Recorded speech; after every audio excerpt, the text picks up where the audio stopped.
museum quality, archival, Alaya. It's just a little too good. It's just a little, come on, give the sound. Hi, I'm Miley Cyrus, and this is my life and looks thus far. I am in a very good mood this morning because I'm doing my favorite thing, looking at pictures of myself. Okay. The Holy Bible.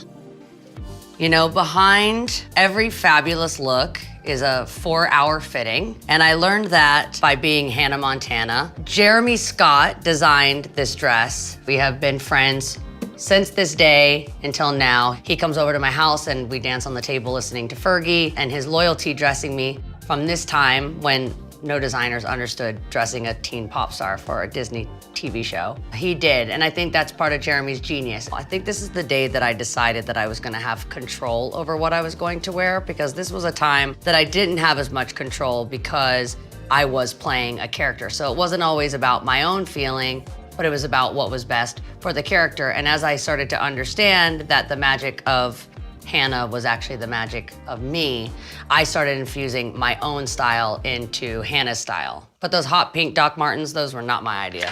This is 2010. This was in a club in Paris. I have 250 individual hair extensions. I am serving you about 4 Balmain belts that were my personal. I wore this because I felt like it was protective, and I also felt like it was a complete difference from Hannah Montana's style. So this was my way of expressing myself as Miley and introducing myself as Miley to the world. I had been a character for so long. So this was the beginning of like developing who Miley would be.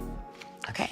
This was the 2013 Met Ball. I was invited to go as a date to Marc Jacobs. James Colliardos did my makeup and Orbe Canales did my hair. And it makes me emotional because the theme was punk, you know, and it was actually so truly punk, and I wasn't afraid and he wasn't afraid to really go there and to really lean in. Even though I knew it wasn't going to be completely understood or accepted by everyone, that's the point of the Met Ball, is to do something that will cause conversation and, you know, possibly controversy. And that's one of the least controversial things I did that year, was make my hair look like a palm tree. It's fashion.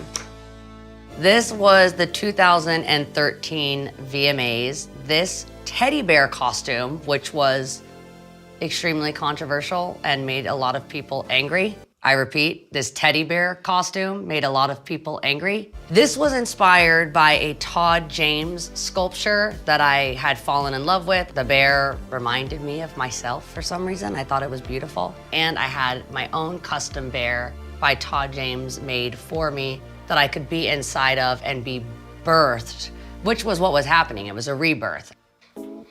Oh, I love this. This is 2014, me and Madonna performing for the MTV Unplugged, which I had creatively customized to really represent the Bangers era. And as you can see, Madonna also gave you Bangers era tongue. Madonna also gave me the cowboy hat that I have on. She made it custom for me so we could be matching, and I still have it. I had this look made because I thought that it represented where I had been, where I'm from. We kind of made this a bit of a hoedown. That's why Madonna had to be there. I usually am kind of not that into denim because I feel like I look like everyone else, but Madonna is one person that she will never be like anyone else. She will always be Madonna and she'll always stand out, even if that is in just a pair of jeans.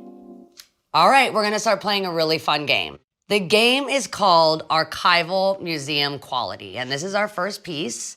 And this is Gaultier, and this was for the Grammys. And so every time I say Archival Museum Quality, you have 2 options. You can either do jazz hands, or you can do the Angeline. So I'll do both. And this is Archival Museum Quality. You heard me. At one time, I thought if fashion felt sophisticated, it felt boring, or it felt, you know, beyond my years and it wasn't my time yet, or I was too young or wanted to be too sexy to actually lean into something that felt, you know, mature. I also really liked it because it did work as a privacy screen. You always feel better when you know that you just look sickening. This is in 2019 for my dream gig. This was for RuPaul's Drag Race. Is this archival museum quality? It's archival museum quality. Ru is very punny, and I wanted to have one on deck. And so I told Ru, we're gonna be breaking records, and I had worn this Margiela archival piece that is made out of all real broken vinyls. Being on the show was a dream of mine. RuPaul is a hero, an icon, a legend, and she is the moment.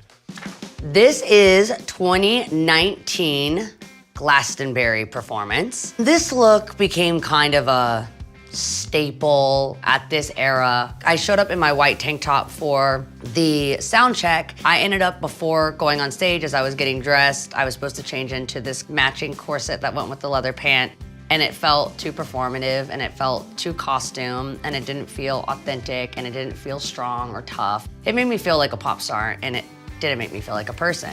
I wore all my personal jewelry that I had shown up in that day, put on my bottoms, which was a Margiela leather pant. This was a Gucci belt that we deconstructed and had customized to say Glastonbury, which was inspired by a belt that Kate Moss wore when she went to Glastonbury. I'm so the girl in Mean Girls. It's like, Regina George cut the tits out of her tank top, so I did too.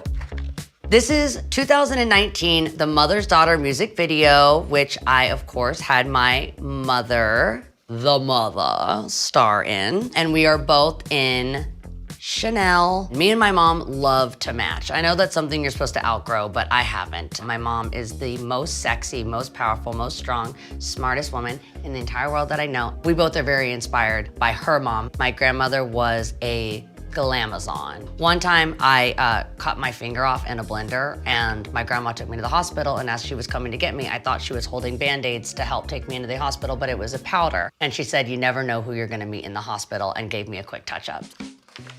So this look is in 2019, and very emotional for me to look at this photo because this is me leaving my dear friend and longtime hairstylist, Orbe Canales' funeral. Me and Orbe, we had a very funny relationship, and we loved to out-bitch each other. My last and final kind of, I'm gonna get you to Orbe, was I brought my hairstylist, Bob Racine, as my date. We have a very similar dynamic in the fact that this isn't just, you know, hair, and he's not just my hairstylist, but we're family, you know? So it makes me very emotional because, you know, Orbe was my family too, so I just miss him so much.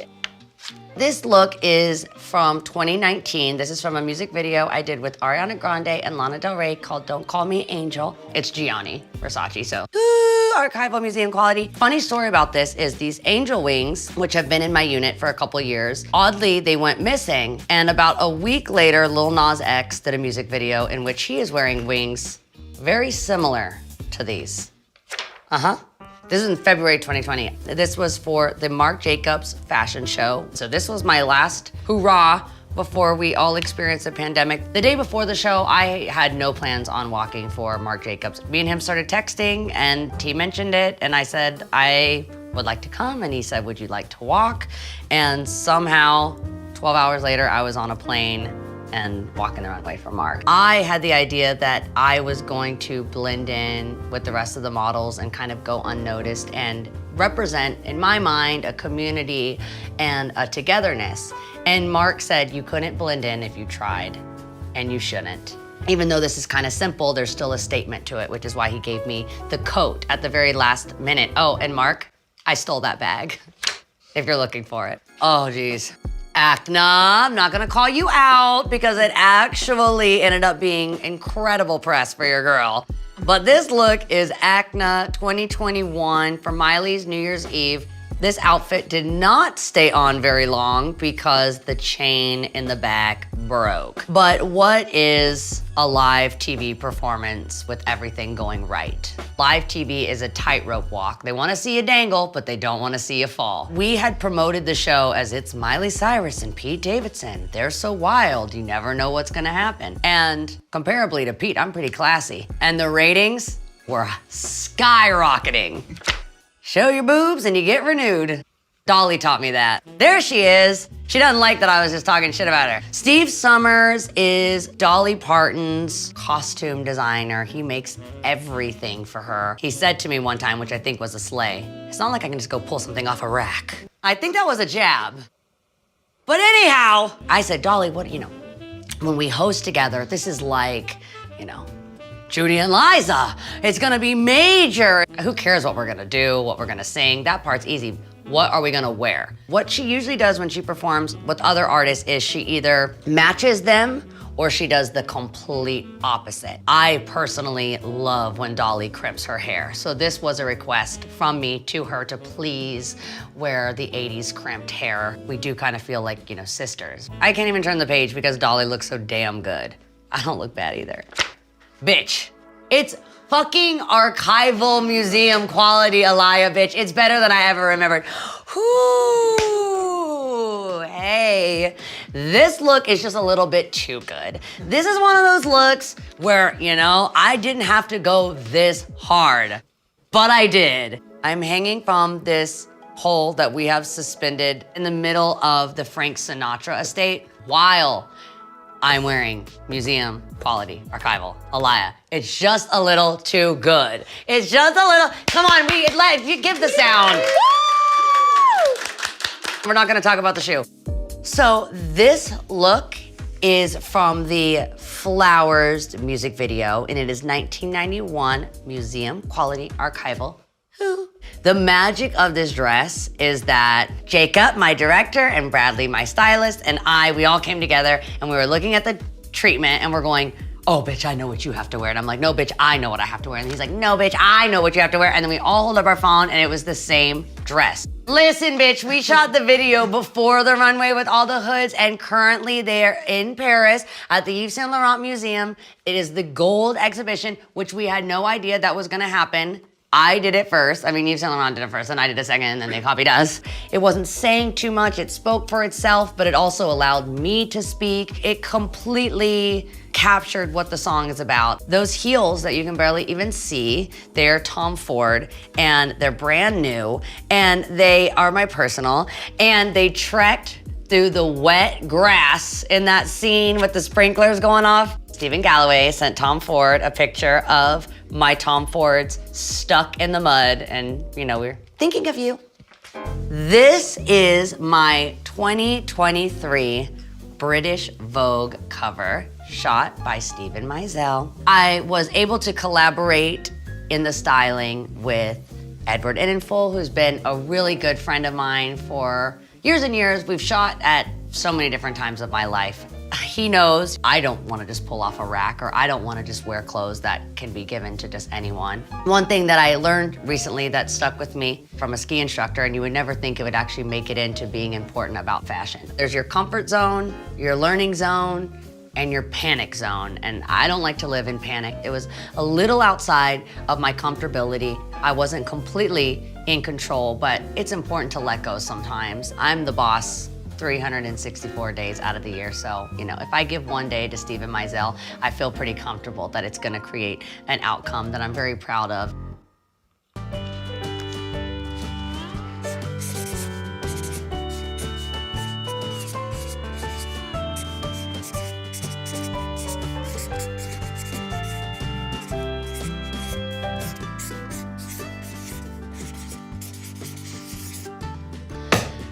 That was my life in looks.